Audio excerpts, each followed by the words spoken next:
Thokozani, thank you so much for taking time out. I wanted to chat with you to see, number one, how you're doing, but also to talk about the amazing work that you do through your foundation. You completed your master's degree from New York University. You're a Ford Foundation recipient.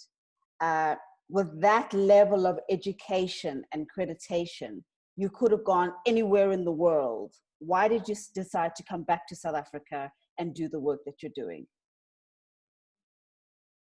Well, it was very crucial for me to come back home, knowing the kind of situations and what the young women face in our society.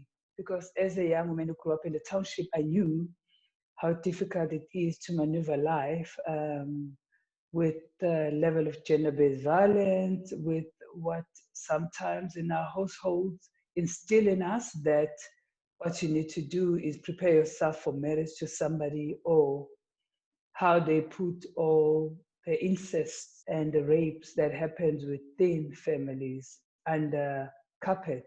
So I knew that after I've acquired my skills and knowledge, I would love to come back to Africa and share and help where I can. Even though in the US it was still vital and crucial, because this work is valid everywhere.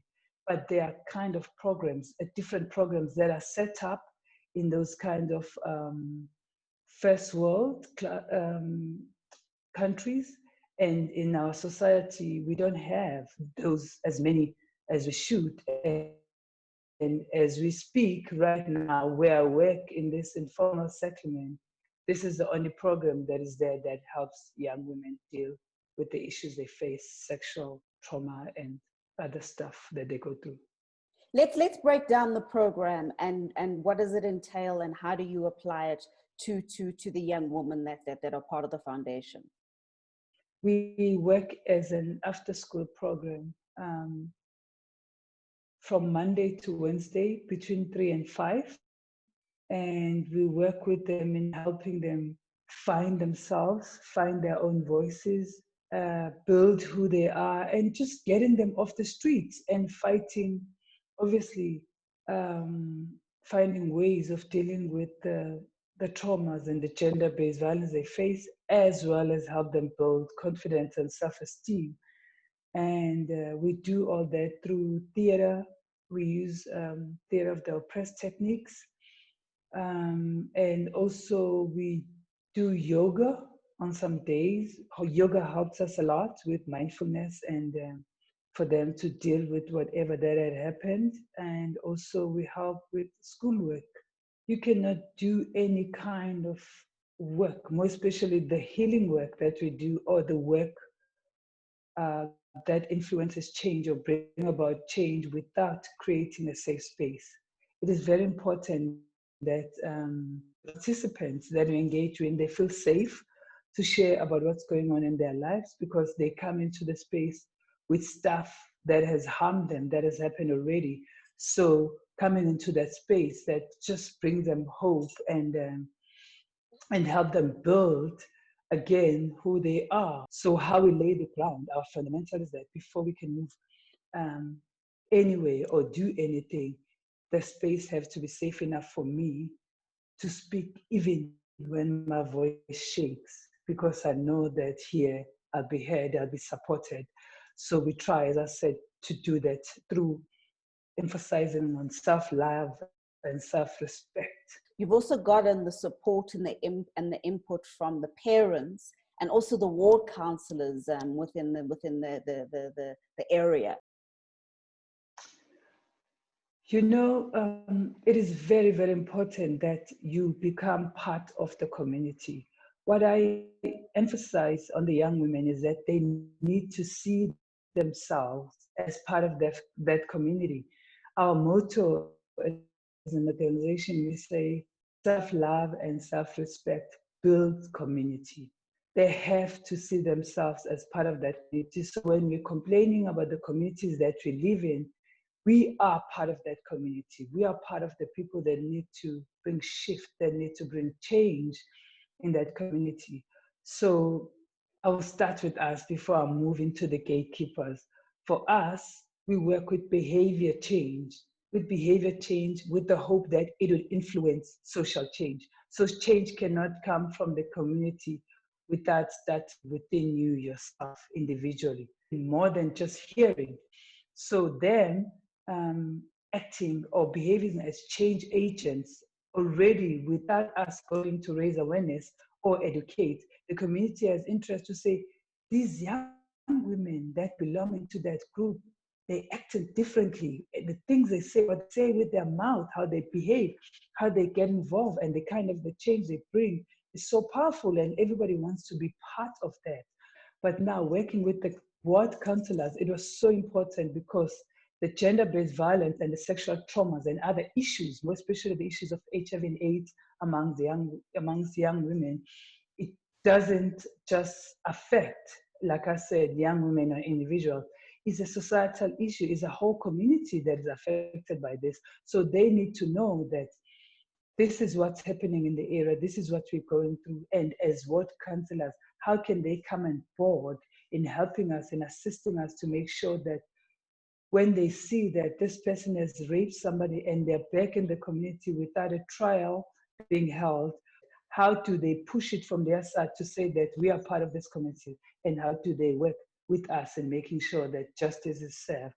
They help us a lot in bringing indigenous knowledge, whatever, because in these communities, remember, there's no flushing toilets, there's no running water, there's no electricity, but they're still surviving, and they've been bringing all this knowledge that they know. How do we infuse it in our work?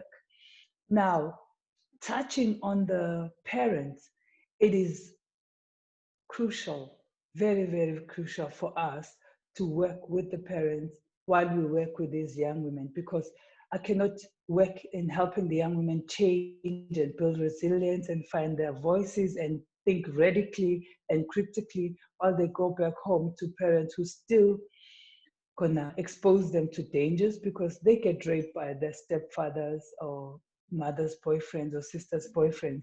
Do the parents play a role in helping us uh, make make change in their lives, in shifting where they are into a different human being? Sometimes the parents curse at them because they are frustrated, and there's a certain language that we're trying to use in building them and also in building the community. Now, you cannot leave the parents behind and bring the young women up front because they go back to those households.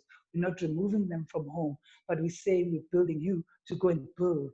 So we make sure that once a month we meet with parents and talk about the issues that the parents face when they engage with the young women. What are their difficulties? And then we bring the young women to say, parents, this is where we're at. We need your support. We need you to be there for us. We need you to be there when we go through this. We cannot have you as our parents exposing us to these dangers. We cannot have you as our parents not taking your part or not playing your part in our lives. We just call it a pot where we're cooking these things, where we meet with counselors once a month, we meet with parents once a month, so we're able to build the bigger community and we involve everybody because it takes a village. We started with the counselors then in 2017 to try and mobilize the young women and bring them together to see how we can help. Then the program started in 2018, where through the counselors and through the community, seeing the importance of what we do and organizing and getting together like all these young women. And then we started and working with them in how they see themselves, how they can build from who they are, even though you're not seen and neglected, but doesn't mean that you shouldn't see yourself. How do we start building from inside, and then we can go out into the community? So that's how the foundation was set up. And to this date, we've been working with the same girls for 2 years, so they're growing with us and we're growing together. And we have had 0 teenage pregnancy. We have had 0 dropouts from school. All of them are in schools. And yeah, we have feedbacks from the community, from their parents, to say that it is one of the programs that they wish every young woman can be part of. And can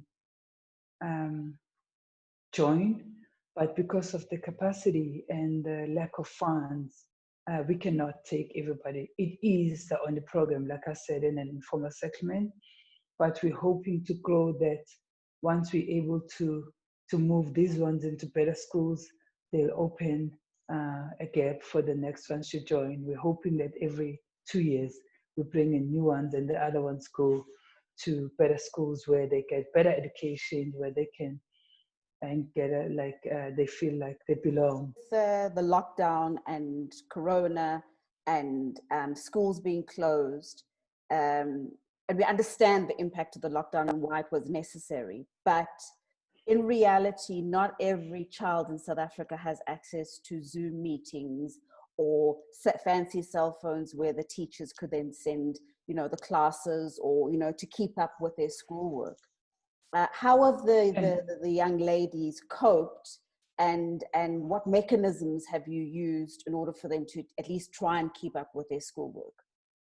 From thinking about the toilet, that 8 families use one toilet and it gets cleaned once a week, that's on its own the fear, and it cripples you to say that how do I begin with the taking care of myself and protecting myself to not contracting this virus? How do I begin to social distance if there's like 8 of us in one room, which is our home? Because even though it's one room shack, it's a home. How do I begin? Because for me to wash dishes, I have to go outside, but the shacks are on top of each other and the neighbors are everywhere. It's impossible. How do I make sure that everybody in the household of 8 people in one room shack have masks? We had to look at other strategies that will help us bridge this gap, that is open this. While we're doing that, try and educate them to say, even though you don't have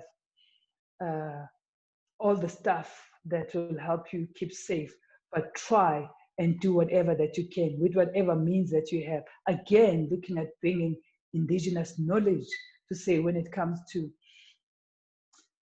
helping themselves not to contract the virus. If you think that there's a cough or whatever, how do you continue steaming using Vic? How do you drink warm water every day, even if there's no lemon and the warm water? How do you try and sanitize the toilet with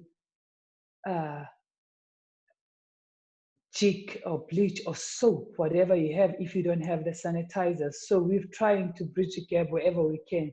The hardest was the education, because now it means that we have to try and find ways of getting access to the Department of Education because they don't have television. But to get access to the Department of Education, we had to get like the cheapest mobile cell phones that will have WhatsApp. So it is through WhatsApp where the teachers can send lesson plans or study guides. It is through those phones where we have managed to get online learning, to get access to the Department of Education. But then, even though it is free to get access to the Department of Education, that is free, but they still have to have data. To download it, you have data. To download any other app. So in closing, I mean, you're really doing so much with nothing. And you've made amazing strides, not just in terms of the growth of the foundation, but in terms of the human and the emotional and psychological and physical growth within the young ladies. If you were to have a wish list of the top 3 things that you need currently, what would it be? Tutors to help us to come on board. I would say people to help us with ongoing data, whatever that they can, with donations to ongoing data. And the third one will be, of course, to help us sustain the organization.